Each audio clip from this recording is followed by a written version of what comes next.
Doing a fantastic job just telling the story. Well, it is so good to be with you on this Christmas. I love the energy, by the way, so Merry Christmas.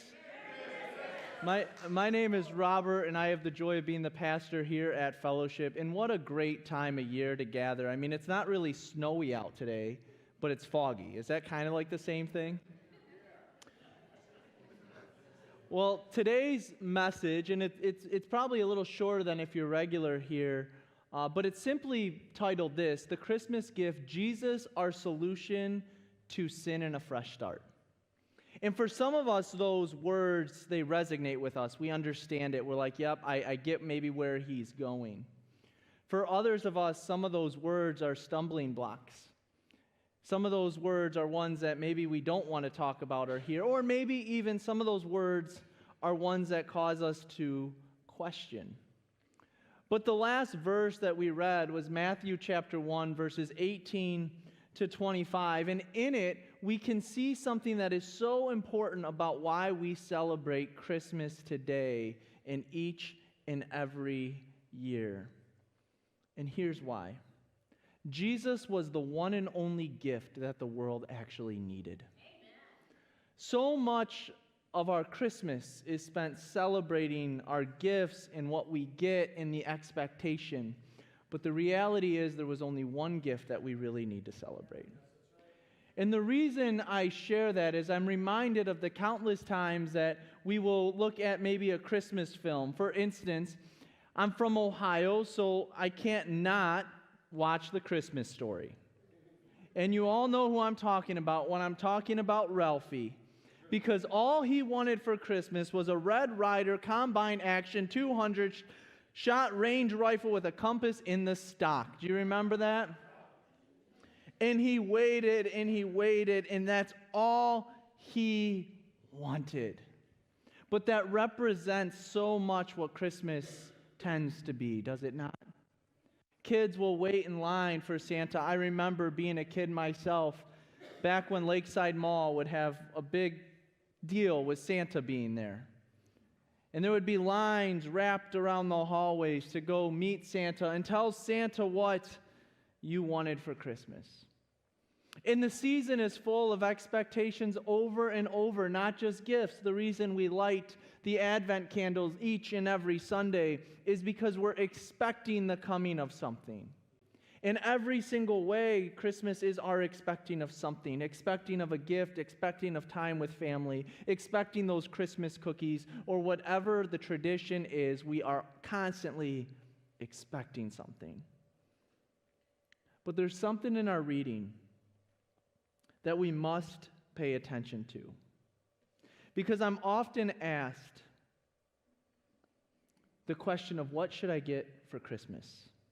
What should I get you for Christmas? And my answer is always, I have no clue. Yet every single time I wake up like a kid on Christmas morning wanting something.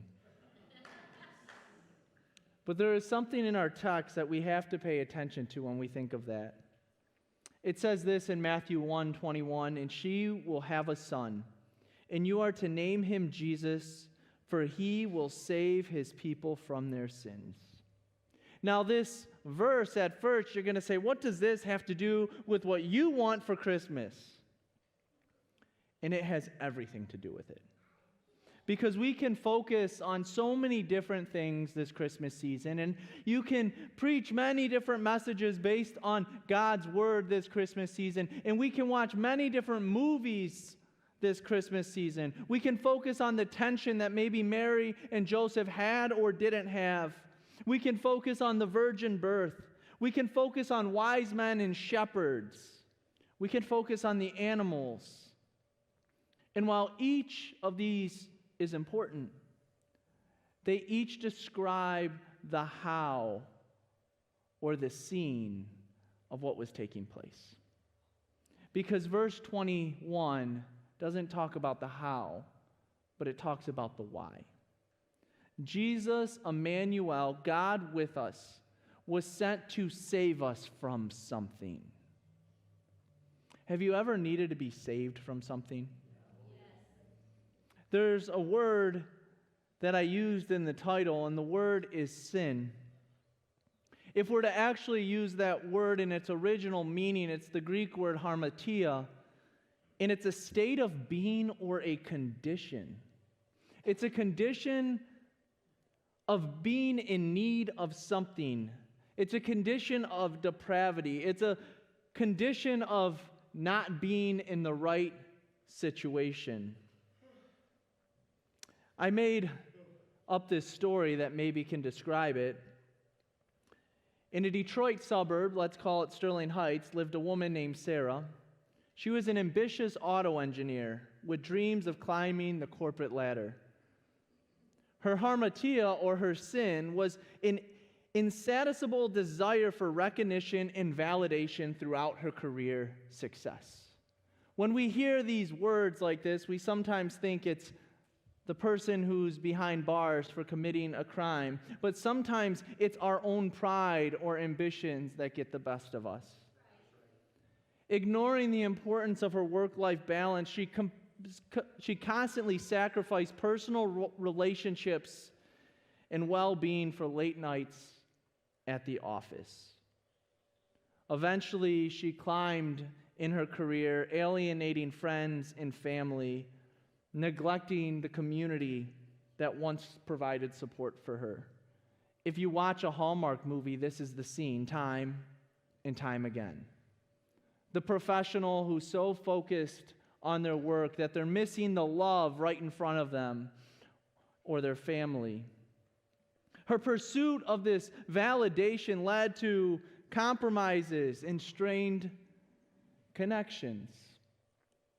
You see, what she was needing rescued from was not something she maybe even noticed in the first place. Until one day, she was caught up in a corporate scandal, and she found herself entangled in wrongdoing, jeopardizing her career and her reputation. So facing these consequences, she realized that her harmatia, or her relentless pursuit of success, without regard for personal values and relationships, had only led to a professional downfall. She was isolated and regretful. Maybe you can put yourself in that kind of story. Maybe you're not exactly her, but there's something that has caught you up this past year, that has been your focus this past year, that has taken you away from something else this past year. Now, Sarah could have found a way out on her own. She could have made amends, sought forgiveness, cooperated with investigators, or even helped others. But the point is deeper than the actual problem she may have gotten into. It's the state that she was stuck in. The family strain, the workaholism, the addiction, and the anxiety. Meet someone in this world who doesn't say within 5 minutes that they're anxious, busy, or stressed.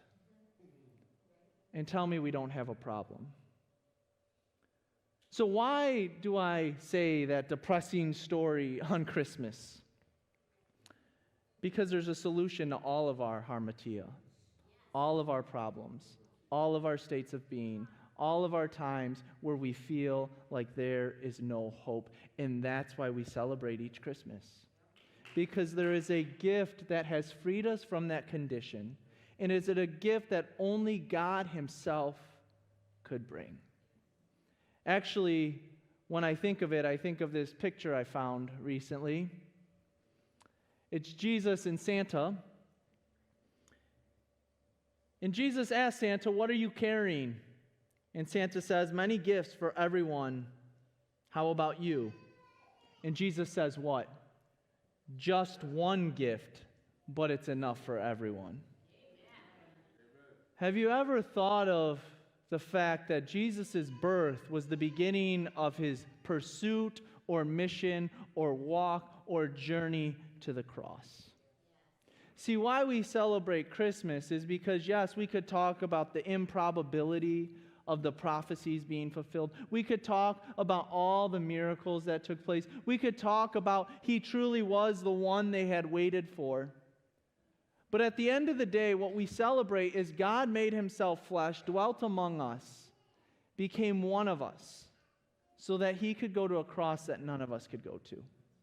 And he could forgive us of something that none of us could forgive ourselves of. And he could free us from a condition that none of us could free ourselves from.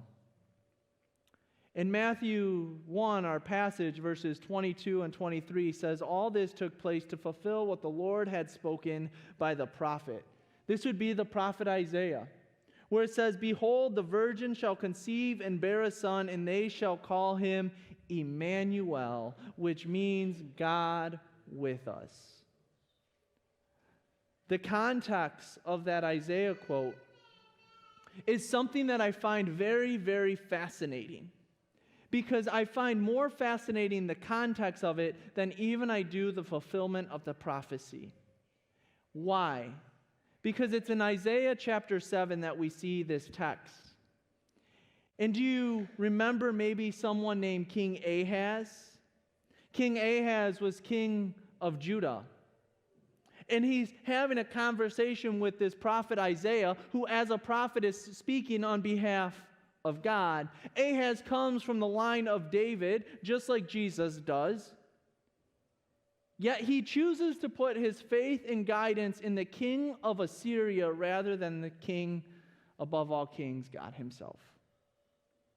The king of Assyria offered him gold from their temples if he were to go and to attack Syria. So God, pleading with him, asks for him to ask of any sign in the world. In fact, it says in verse 12 of Isaiah 7, ask the Lord your God for a sign of confirmation, Ahaz. Make it as difficult as you want, as high as heaven or as deep as the place of the dead. In other words, you can make this request anything you want. And what is Ahaz's response? He doesn't make any request. So, God comes with this. And he says, all right then.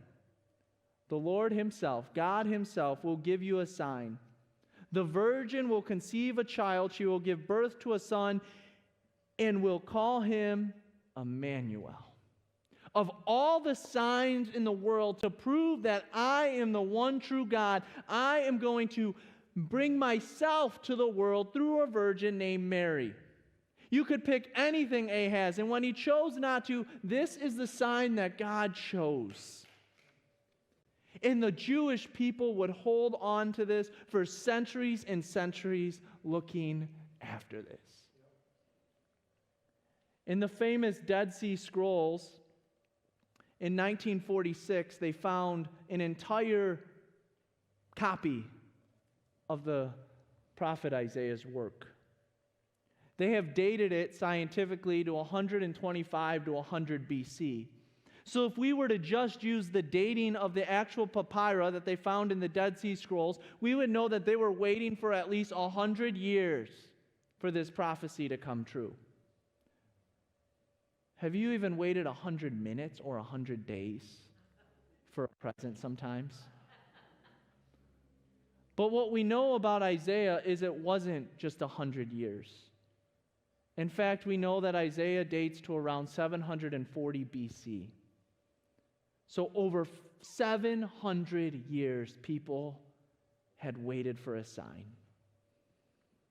And then that Christmas it came.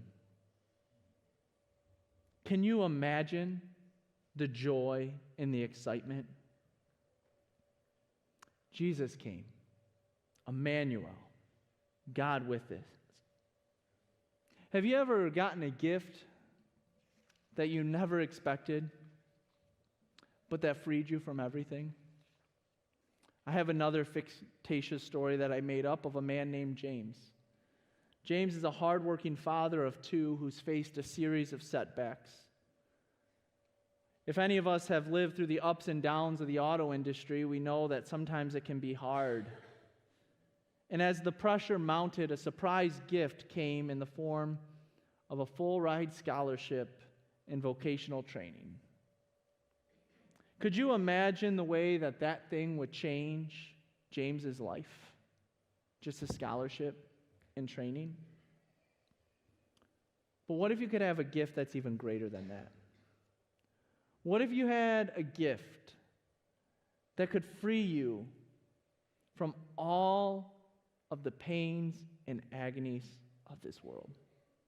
Now, when I say that, I understand that living in this world is hard. And for believers and non-believers, we know it's full of anxiety, struggle, pain. In fact, Jesus even says that, "Take heart, for I have overcome the world." But he also tells us that we are going to be like sheep among wolves, and that we will have many trials and hardship. So when Jesus comes to save us, he doesn't come to save us necessarily from the reality of being human. He himself did that, to the fact that he was so filled with despair before he went to the cross that he teared tears of blood. Jesus cried. Jesus wept. Jesus celebrated, and Jesus rejoiced, just like each and every one of us. But what man had never done, from before Isaiah and up until Jesus, is ever live a perfect life.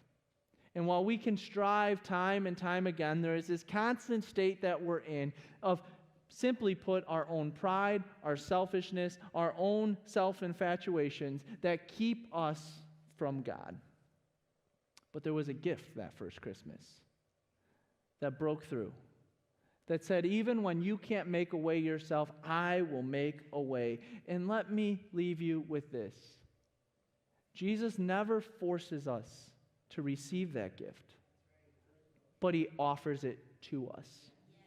And when he offers it to us, he is simply saying, look, my yoke is easy and my burden is light. Will you trust me? Will you trust in my message? Will you trust in what I've done for you? Will you trust that I truly have come to make a way and to take away your state of being and to set you free so that you and I can be one forever? See, Jesus didn't just want a relationship with us for a short time. He didn't really care just about our 70 point whatever years we have on this earth. He cared about our time in eternity. And so that's why he came. And that's the gift he has to offer you this Christmas. Will you follow his journey to the cross? Will you follow his life in ministry? Will you see what he has done? And will you say, maybe, just maybe, God had to come into this earth to free me from something. And when you let him free you from that, it changes everything. That gift is sitting there. The question is, will you open it? Will you pray with me?